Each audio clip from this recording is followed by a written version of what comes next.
Beau temps aujourd'hui, hein? Ah oui, oui, beau temps, je vous remercie. Il n'y a pas de quoi, j'y suis pour rien.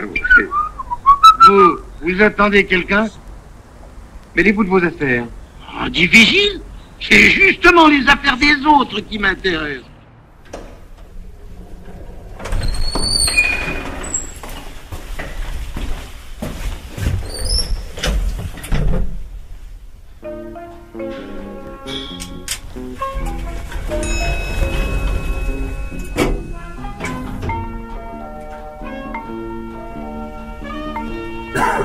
Enfance, souvenir de Jacques Prévert, dit par l'auteur.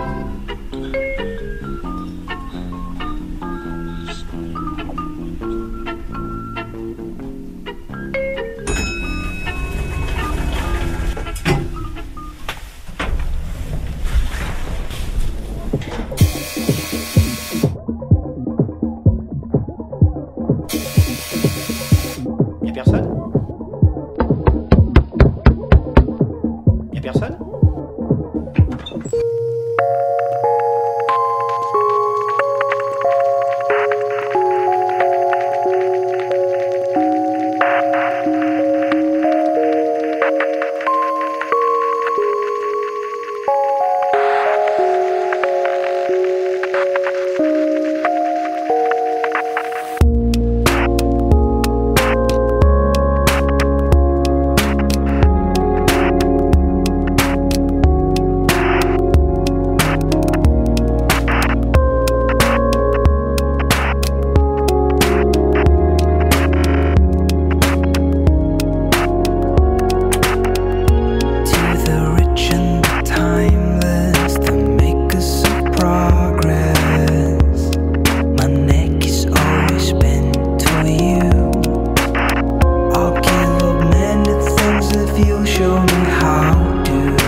Autrefois, l'homme ne savait pas lire.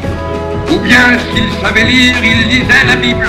De toute façon, il vivait en dehors du péché. Mais aujourd'hui, l'homme sait lire. Et que dit-il, l'homme? Que lisez-vous? Pauvres malheureux, êtes-vous aujourd'hui si nombreux pour m'entendre?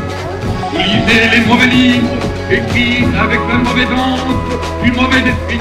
Vous lisez des romans légers, des romans licencieux, des romans polissons, comme disent les Français, ou bien alors des romans policiers, crapuleux et sordides.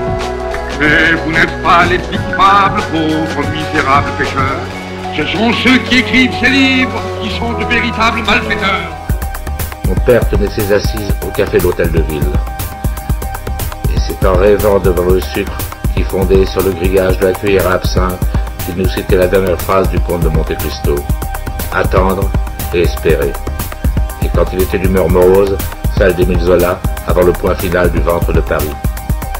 Quelle fripouille que les honnêtes gens. Il aimait beaucoup les livres. Il écrivait un peu dans les journaux. Il faisait la critique dramatique, c'est-à-dire qu'il écrivait son avis sur les pièces, même quand elles étaient comiques. Il avait écrit aussi un roman feuilleton qui se passait en Bretagne et sous l'Empire. Cela s'appelait Diane de Malestroit. C'était très difficile à suivre. Il était d'ailleurs le premier à en convenir.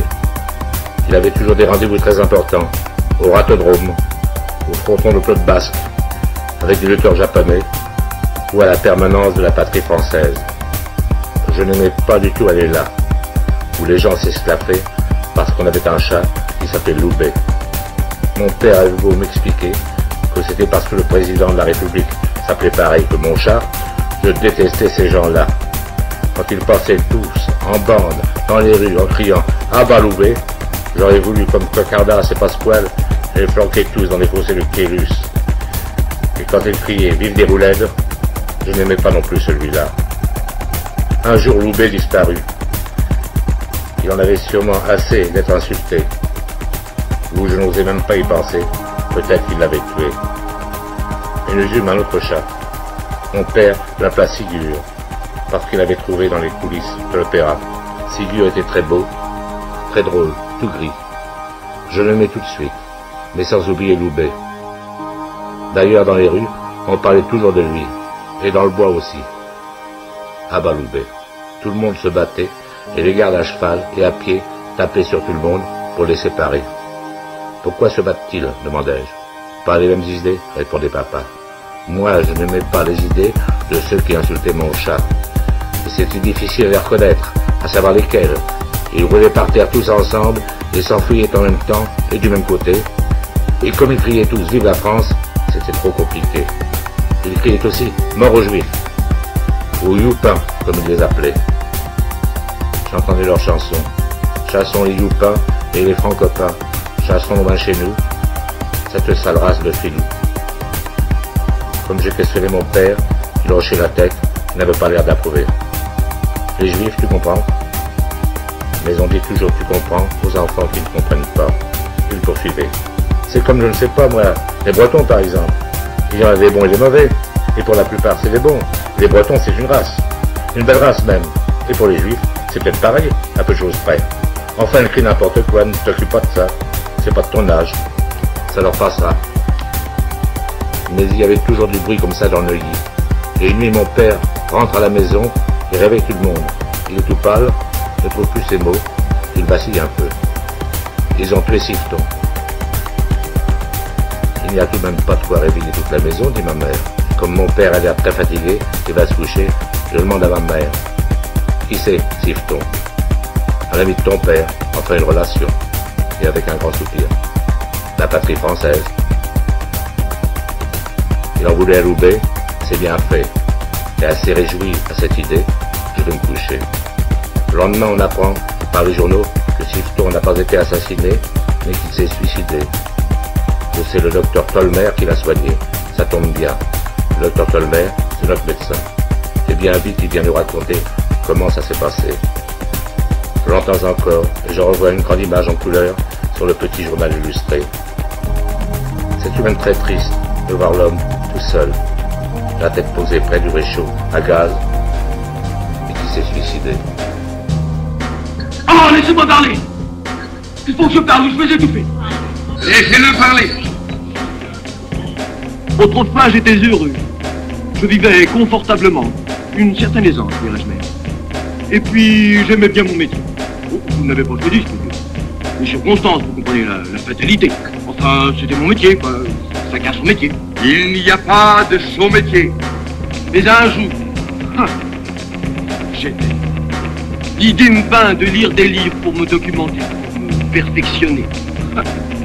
Pauvre imbécile que j'étais, j'ai agi stupidement et j'ai failli me faire prendre comme un débutant. Et depuis ce jour, la police me connaît et elle me poursuit. Et tenez, elle est là, là, là.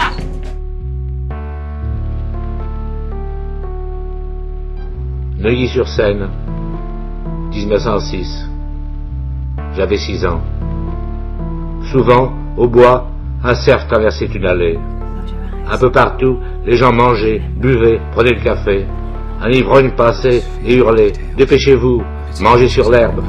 Un jour ou l'autre, l'herbe mangera sur vous. » Le tramway du Val-d'Or, à toute vapeur, sifflait le long des arbres, comme les trains dans les histoires d'Indiens.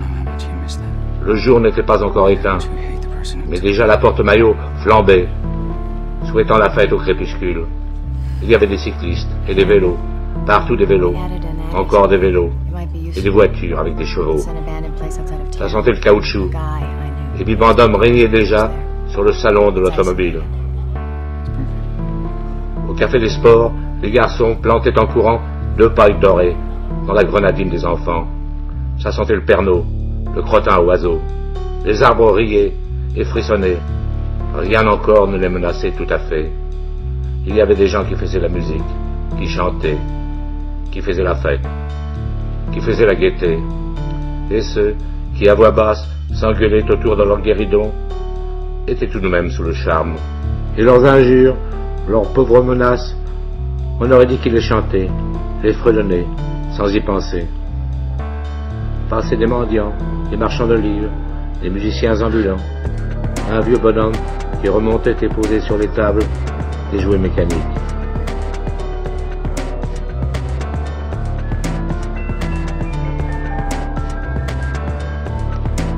De l'oreille du bois à l'île de la Jatte, la musique de la fête, de la vraie fête, de la fête à Neuilly, s'en allait puis revenait sur ses pas, et jetait parfois de grands sifflets de détresse. Écoutez-moi, je suis comme ces vaches, ces cochons et ces chevaux de bois, appelés à disparaître. Mais je partirai malgré moi. Retenez-moi par mon dernier rêve. Retenez-moi dans la mémoire.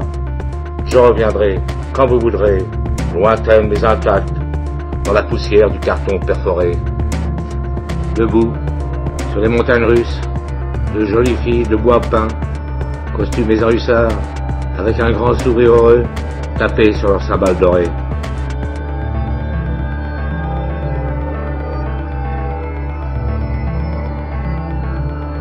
Me dit, pour moi, c'était la fête. Et quand elle s'en allait, la grande avenue, c'était un vrai désert. Sauf quand les gens du marché, sur leurs échasses de bois, plantaient leurs tentes, comme les gens du cirque. Mais il y avait l'autre fête à la Porte-Maillot.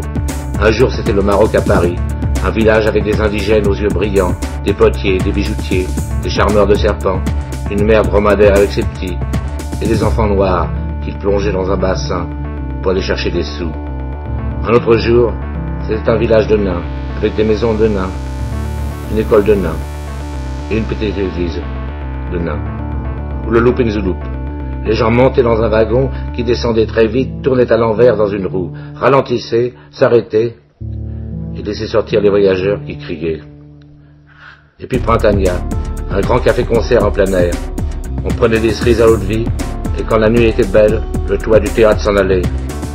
Les étoiles aussi pouvaient regarder le spectacle. C'était des clowns, vêtus en pâtissier, et qui jonglaient avec toute la boutique. Des chanteuses, toutes seules sur la scène, avec les spectateurs qui, tout en buvant leur verre, chantaient en chœur avec elles. Et d'autres chanteurs. Il y en avait un qui était drôle comme tout. Et pourtant, il était tout en noir triste, avec une tête à pleurer tout le temps. Et la grande fleur qu'il portait à la boutonnière, il l'arrachait en pleurant, et la jetait par terre, où elle se plantait et se balançait en tremblant. Il chantait « J'ai la neurasthénie, c'est rigolo, oh oh », et tout le monde se tordait de rire, même mon père. Pourtant, il en avait lui, de la neurasthénie. C'est à la mode, disait-il, mais je m'en passerai bien. La tristesse qui s'installe dans votre tête et qui va et vient, là, comme chez elle. Et bien longtemps avant Printania, là où s'étalent aujourd'hui les ruines de Lunapar, il y avait un grand ballon captif qui montait dans le ciel, rempli de passagers. You leave in the morning with everything you own in a little black case. Alone on the platform, the wind and the rain on a side. And lonely feather will never understand what you had to leave. But the answers you seek will never be found at home.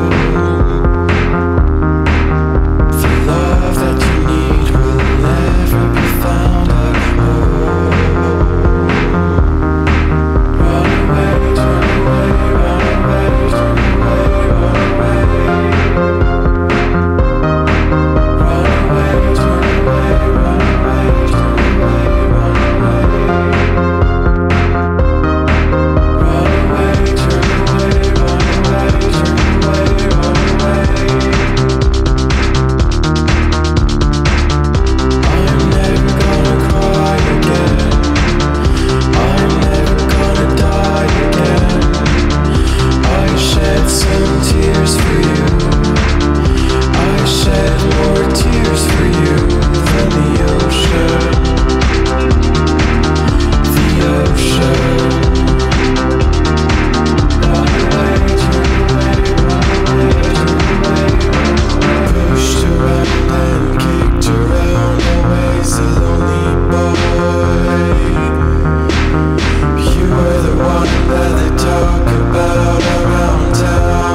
Je ne sais pas, mais c'est tout à fait de la nuit.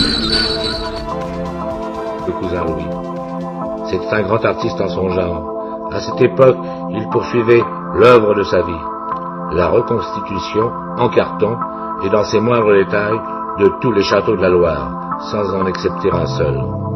Les châteaux prenaient tant de place qu'il était difficile de se frayer un chemin dans la maison. Si ça continue, disait mon père, tu seras contraint de coucher dehors. J'appellerais ça la vie de château, disait le cousin Louis. Il y avait aussi l'abbé Prévert. Mais la caravane ne passait pas chez lui. Sa paroisse était trop loin. Et ce n'était pas dans le programme. Une carte postale au jour de l'an remettait la politesse en place. Comme on revenait souvent à nuit tombante, mon père disait que c'était tout à fait la fuite en Égypte, désignant sous la lune les blanches pyramides des marais salants.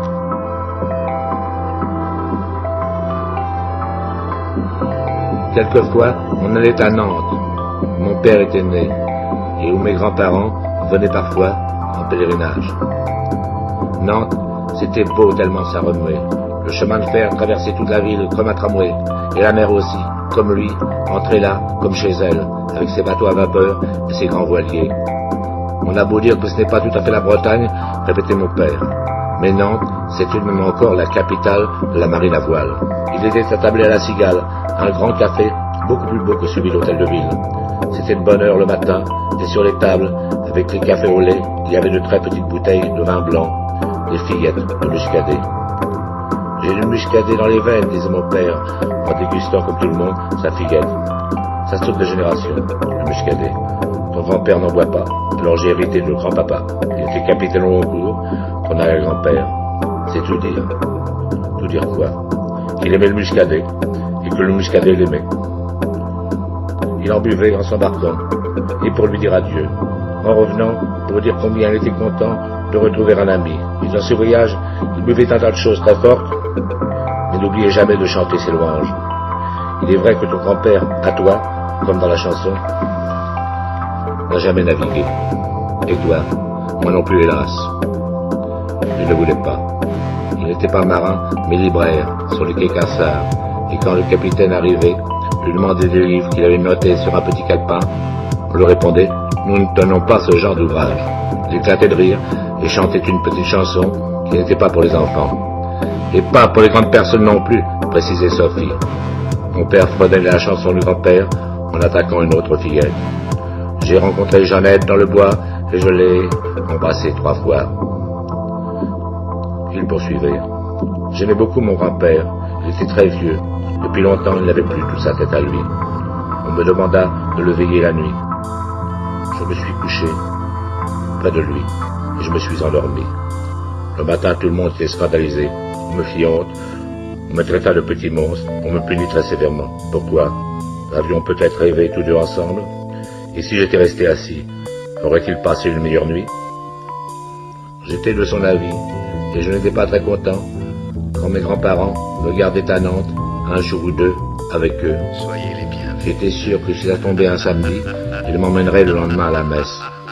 Heureusement, en sortant, on allait dans la grande pâtisserie, où grand-père, d'un geste noble et péremptoire, désignait le gâteau de son choix en disant son nom à haute voix. Je désire un nom autorisé.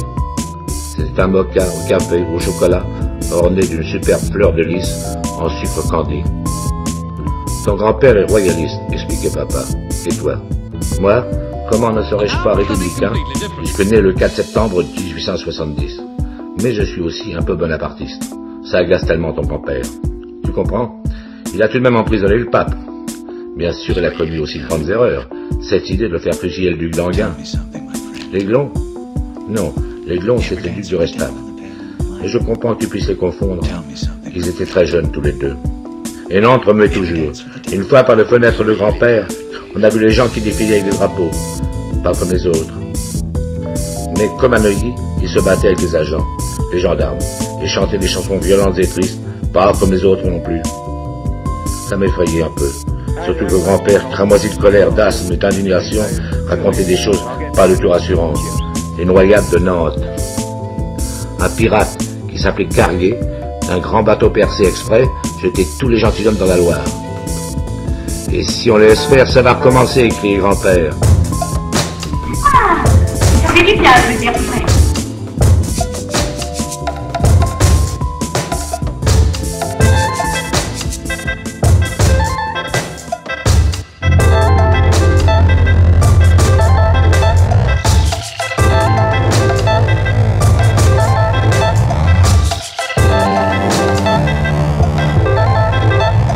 Mercredi, jeudi, vendredi, samedi.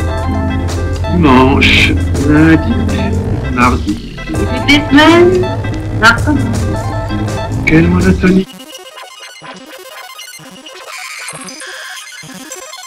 Rue Jacques Dulu, comme rue Louis-Philippe, comme dans toutes les rues, le matin revient. Et je vais chercher le lait, les journaux. C'est pas loin. Il n'y a ni étage à monter ni à descendre. Alors j'ai le temps. Et je regarde à l'aventure les couvertures du petit journal illustré. Toujours une grande image en couleur. Ça change toutes les semaines. Et c'est chaque fois des crimes, des accidents, des catastrophes, avec du sang. Je ne sais pas s'ils savent que c'est grand-chose ou pas grand-chose. Mais ça a l'air de leur faire mal. Même si ça ne les fait pas pleurer. Là, j'achète aussi des images. Des soldats pour les échanger. Et dorés coûtent 2 sous. Et pas dorés 1 sou, même s'il y a beaucoup d'officiers. On vend aussi des cartes postales. Il y en a encore de la guerre russo-japonaise. Pourtant, elle est finie depuis l'année dernière. Et c'est le Japon qui a gagné. C'est des cartes comiques pour faire rire les gens. Je n'aime pas ces cartes. Surtout une, où on voit une fanfare de soldats jaunes groupés, comme les gardes républicains. Ils ont le derrière à la place de la tête pour souffler dans leur trompette. Sur l'image, il y a une inscription. La musique du général Oku. Et c'est son vrai nom, dit le marchand. Les Japonais, tous des noms accouchés dehors. Mon père, à qui je raconte ça en prenant le café au lait, me dit « Il n'y a rien de plus bête que de plaisanter avec le corps des êtres. Quand les gens sont beaux, ils sont beaux, hommes ou femmes. Et de n'importe quel pays. Tu n'as qu'à regarder les statues. » Il me parle des Grecs, puis soudain s'interrompt et sourit comme les gens qui viennent d'avoir une bonne idée. Et les Arabes ou les Turcs. Enfin, tu comprendras ça tout à l'heure. Tu monteras sur le toit avec moi. Comme il l'a dit, on monte un peu plus tard, très discrètement sur le toit, d'où l'on découvre au loin une belle maison blanche, comme en Arabie. Et je distingue vaguement à travers les branches un homme nu, une femme nue, qui vont et viennent, comme s'ils se promenaient tranquillement dans la rue. Dommage qu'on ne puisse voir le petit crocodile, mais tout de même, il faut bien le dire, nous sommes en pleine 1001 nuit, dit papa. Mais ils ne sont pas nous dans les 1001 nuits. Dans les tiennes, mon petit. Mais dans les autres, c'est le docteur Marus que tu liras plus tard. Ce n'est pas la même musique, dit-il en redescendant. Puis il ajoute. Nous avons eu de la chance, on était tout seul. Quelquefois, il y a le concierge, avec des amis. J'appris plus tard que sans doute cette maison, c'était celle du docteur Marus, qui traduisait librement et merveilleusement un des plus beaux livres qui ait jamais été écrit. C'était comme ça quelquefois notre vie, comme les 1001 nuits, ou comme les 400 coups du diable, une série que j'avais vue au Châtelet, mais aussi, et de plus en plus, comme les contes d'Andersen, les plus sombres, les moins plaisants. Et mon père, quand on nous emmenait au bois, faisait en souriant des allusions aux petits poussés. Surtout, n'oubliez pas les petits cailloux blancs. Pour nous rassurer, il ajoutait qu'on pourrait tout aussi bien trouver en arrivant, et comme par enchantement sur la table, un repas férique et pantagruélique, servi sur une nappe brodée d'or, que l'on pourrait d'ailleurs bazarder par la suite. Il faisait le menu avec le caviar, les ortolans, choisissait parmi les vins les meilleurs crus, sans oublier le muscadet, ce parent pauvre des princiers. Et un beau jour, qu'il eût cru, comme par enchantement, cela arriva, mais à l'envers. D'un coup de baguette magique, de magie noire, disait papa, un sorcier à tête d'huissier était venu, et tout avait disparu, sauf le lit. Une table, la plus petite, 4 chaises, le berceau de Pierrot, ma ferme, mon cirque, mon cochon en carton, et Ségur. Comme c'est grand maintenant chez nous, Ségur a toute la place pour sauter, courir, on se croirait au concours hippique, et sur la petite table, on mange. Mon frère fait ses devoirs, et mon père écrit, mais heureusement, pas tout ça en même temps. Ce que mon père écrit, et sans arrêt, c'est seulement des enveloppes et des formules d'imprimés. Je suis, dit-il, un type du genre de bande de Sévigné. Mais s'il fallait que je paye les timbres, ça serait la ruine pour de bon. Les enveloppes et un tas de petits travaux dans le même genre, c'est toujours en attendant. Mon père affirme que très vite, il va dominer la situation. Un soir, rentrant fort tard, il annonce à maman que c'est chose faite et qu'il a trouvé, enfin qu'on lui a fait, une excellente proposition. Une porte ouverte. C'est un peu loin, évidemment, mais en plein soleil. Le contraire m'aurait surpris, dit ma mère. À la gare de Lyon, un soir, nous prenons le train pour Toulon. Et le matin, mon père me réveille et d'un geste fastueux me présente le paysage comme s'il lui appartenait. Les oliviers, la Provence. Je vous avais bien dit que nous irions un jour.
Vous tombez bien, on mourrait d'ennui. Rue de Vaugirard. C'est tout en haut le logement, bien plus petit qu'à Neuilly, mais tout de même, surtout qu'il y a 2 pièces, un peu plus grand que la chambre de Toulon. Il y a aussi une petite cuisine. Mais l'eau et le reste, c'est sur l'escalier. Là, on rencontre tout le temps les voisins. Comme ça, on sait qui c'est. L'escalier est Louis XIII, mais encore en très bon état, et avec tellement de marches qu'on dirait un toboggan. Papa a dit qu'autrefois, on pouvait le gravir à cheval. Moi, je peux le descendre en courant. Aux fenêtres donnent sur le ciel, une d'elles sur la cour de l'école, où on m'inscrit un peu trop vite. À peine le temps d'explorer le quartier. L'école. Je suis nouveau, et en retard par-dessus le marché. Tous les autres sont entrés depuis le 1er octobre. On est déjà le 1er février. Et dans 3 jours, c'est mon anniversaire. Bon présage, dit mon père. Tu entres en même temps à l'école et dans ta 7e année. Et puis tu verras, c'est pas si terrible que ça. Non, c'est pas terrible l'école. C'est pas Ancenis, ni Maîtré. Mais c'est pas nouveau non plus. C'est comme les copains m'ont raconté.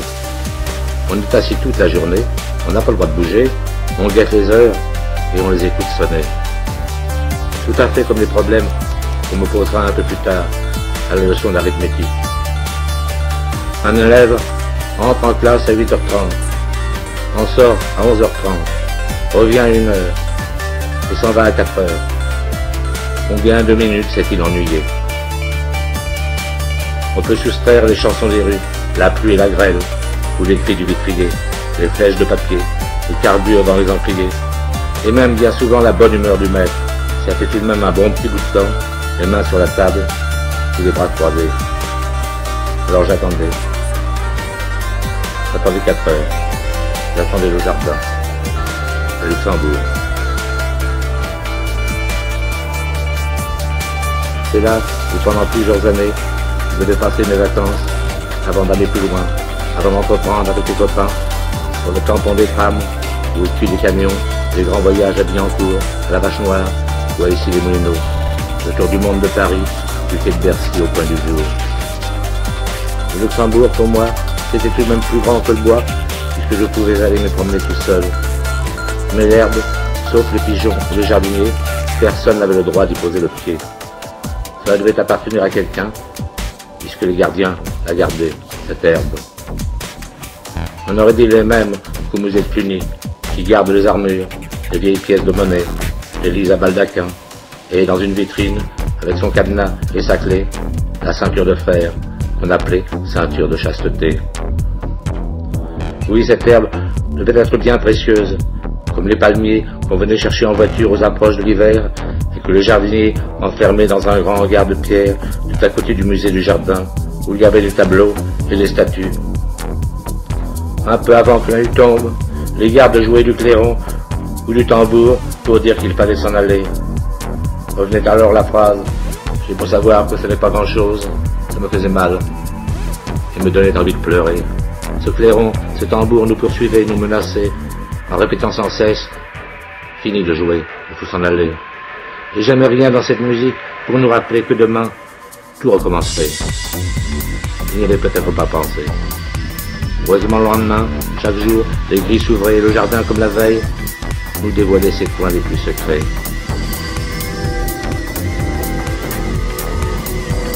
Le jeudi, j'accompagnais souvent papa qui allait faire ses enquêtes. Et c'était d'autres randonnées. On allait voir les pauvres que mon grand-père évoquait tout le dimanche avec une condescendante commisération. C'est grand Paris, c'est plein de petites villes qui sont découpées en quartiers, avec des rues qui ne ressemblent pas à celles de tout à côté, ou qui ressemblent tellement à une autre qu'on croirait que c'est la même. On va très vite partout avec le métro, le tramway, l'autobus. Il y a aussi le chemin de fer de ceinture, avec un wagon-bar où mon père souvent oublie sa station. On allait partout, on entrait partout, comme à la fête, mais une grande fête triste, sans musique, et qui n'en finissait jamais. Maison Alfort ou Alfortville, les Gobelins, la Chapelle, Ménilmontant, le Pré Saint-Gervais, Bagnolet ou la Goutte d'Or. Mais c'était toujours les rues des plus pauvres quartiers qui avaient les plus jolis noms. La rue de la Chine, la rue du chat qui pêche, la rue aux ours, la rue du Soleil, la rue du Roi Doré. Eva! Faut que je vous dise quelque chose. Eva, je vous aime. Vous me l'avez déjà dit, oui. Oh, vous êtes une fille impossible. C'est vrai, quand je raconte des histoires à dormir debout, vous restez là, vous m'écoutez, les yeux écarquillés, vous prenez des notes même.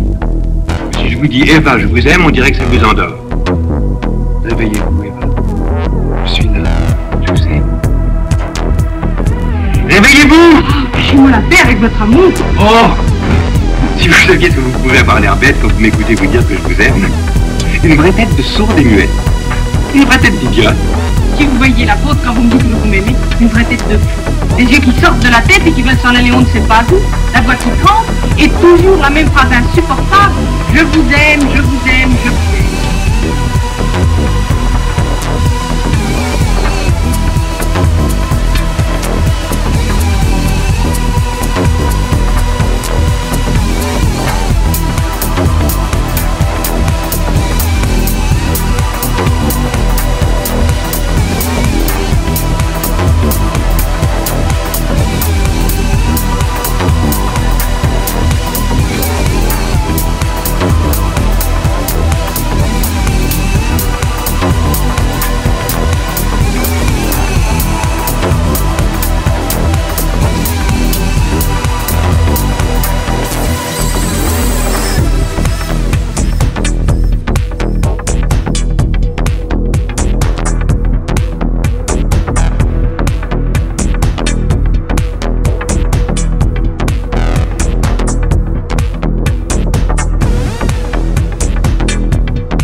vous regardez votre couteau et vous dites bizarre, bizarre. Alors je croyais que... Moi j'ai dit bizarre, bizarre, comme c'était drôle. Pourquoi j'ai dit bizarre, bizarre? Je vous assure, cher cousin, que vous avez dit bizarre, bizarre. Moi j'ai dit bizarre. Comme c'est bizarre. Comme c'est bizarre. Bizarre. Bizarre. Bizarre. Bizarre.